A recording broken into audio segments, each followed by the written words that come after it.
तो आज हम यहाँ पर क्वेश्चन करने वाले हैं प्रोजेक्टाइल मोशन पे। तो यहाँ पर एक क्वेश्चन दे रखा है जिसमें एक पार्टिकल सम वेलोसिटी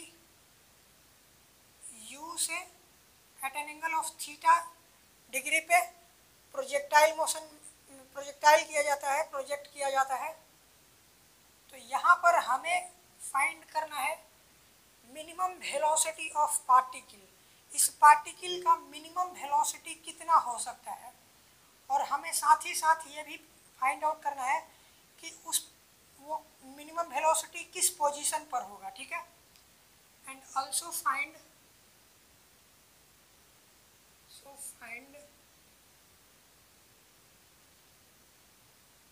पोजीशन। तो फर्स्ट जो हमारा क्वेश्चन ये है कि हमें मिनिमम वेलोसिटी फाइंड करना है और पोजीशन वेयर मिनिमम वेलोसिटी जो यहाँ पर अकर करने वाला है वो पोजीशन यहाँ पर हमें फाइंड आउट करने हैं, ठीक है। तो यहाँ पर मैं ये बोलूँगा कि इस पार्टिकल को अगर हम देखें तो इसके पास किसी भी मूवमेंट पे बात करें तो एक वेलोसिटी y डायरेक्शन में है और एक x डायरेक्शन में है। एक y डायरेक्शन में है, एक x डायरेक्शन में है। एक y डायरेक्शन में है और एक x डायरेक्शन में है। एक x डायरेक्शन में और इधर y, ठीक है। तो यहाँ पर मैं ये बोलूँगा कि हमेशा अगर हम वेलोसिटी जो है, वेलोसिटी ऑफ पार्टिकल अगर हम किसी भी मूवमेंट पर निकालना चाहें तो वो होगा वेलोसिटी इन x डायरेक्शन प्लस वेलोसिटी इन y डायरेक्शन का होल स्क्वायर रूट ये होगा, ठीक है। आप जानते ही हैं वेक्टर हमने पढ़ रखा है।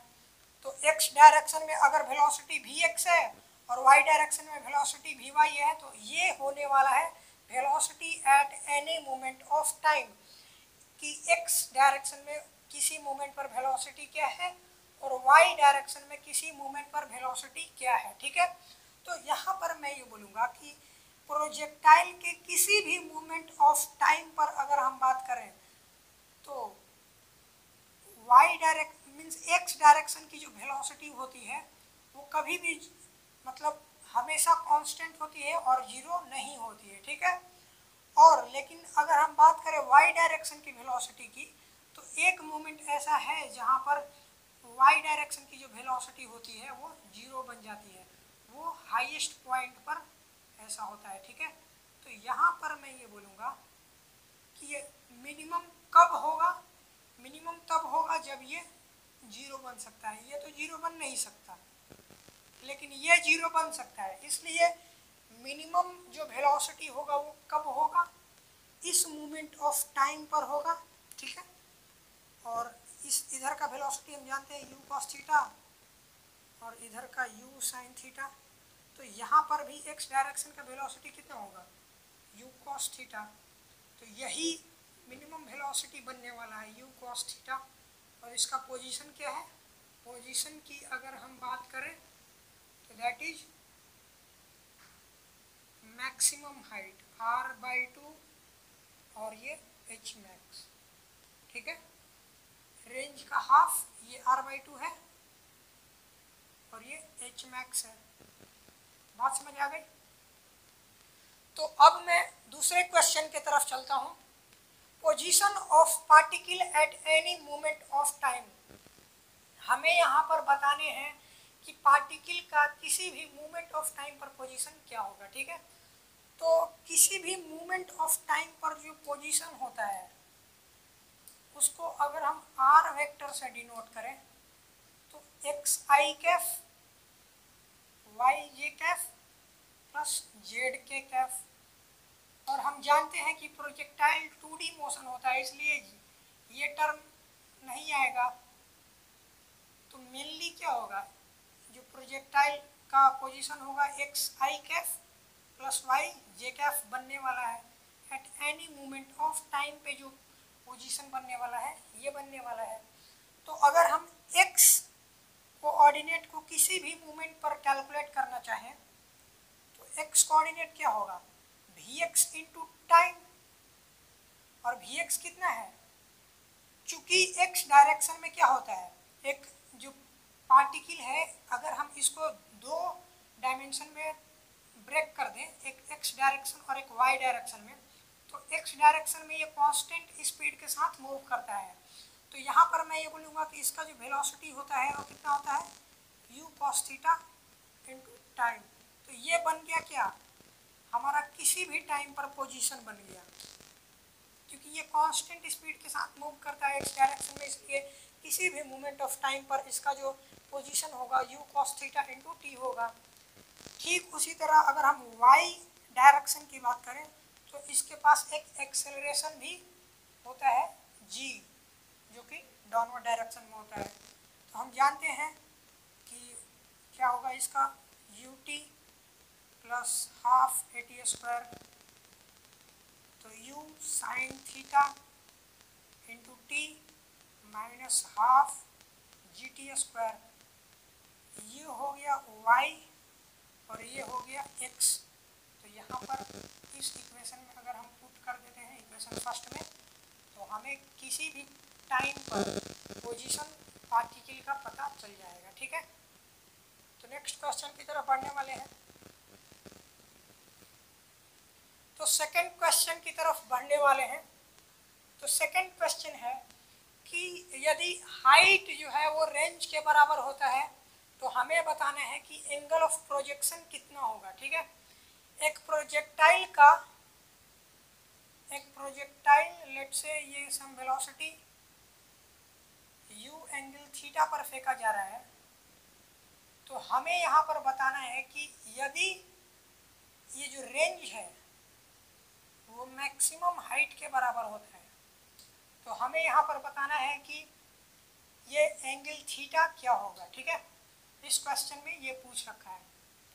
तो यदि h is equal to r है तो h मैक्स का फॉर्मूला क्या होता है, u square sine square theta upon g 2g,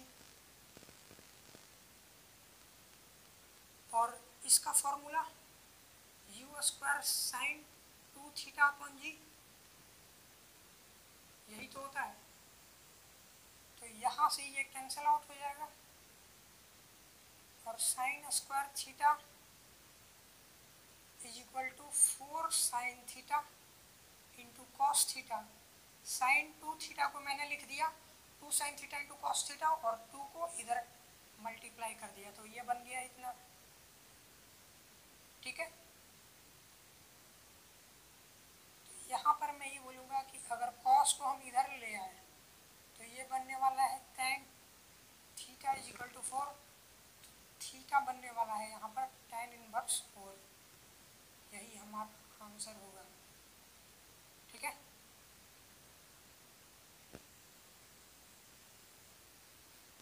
पढ़ते हैं नेक्स्ट क्वेश्चन की तरफ। तो दो प्रोजेक्टाइल हमें दे रखा है, एक एंगल थीटा जो कि 45 डिग्री पर फेंका जा रहा है विद वेलोसिटी u, और सेकंड प्रोजेक्टाइल किसी एंगल लेट से 60 डिग्री पे वो सम वेलोसिटी v के साथ फेंका जा रहा है। ठीक है,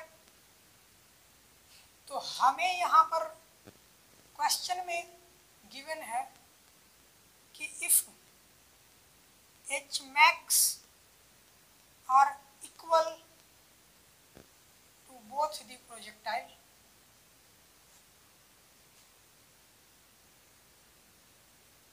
then find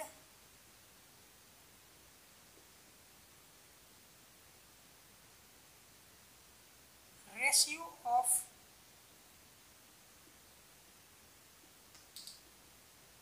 their velocities। तो यहाँ पर क्वेश्चन ये है कि यदि दोनों का जो h max है वो इक्वल है तो हमें यहाँ पर वेलोसिटी का रेशियो बताना है। ठीक है, तो इस प्रोजेक्टाइल की h max के बारे में अगर हम बात करें तो that will be u square sine theta upon 2g होगा, साइन स्क्वायर थीटा अपॉन और इस प्रोजेक्टाइल की अगर हम एच मैक्स की बात करें तो that will be you square sine square, ये भी है सॉरी, थीटा अपॉन 2g होगा। और यहाँ पर जो थीटा है वो कितना है 45 और ये 60 है, ठीक है। तो यदि ये और ये बराबर है तो हम लिख सकते हैं u square sine 45 upon 2g is equal to v square sine square 60 degree by 2g, ये कैंसिल आउट हो जाएगा। तो अगर हम u अपॉन v की बात करें तो वो सीधा बनने वाला है क्या, साइन 60 अपॉन साइन 45, और आप दोनों की वैल्यू जानते हैं, आप यहाँ पर वैल्यू रखें ये और आपको आंसर मिल जाएगा। Thank you.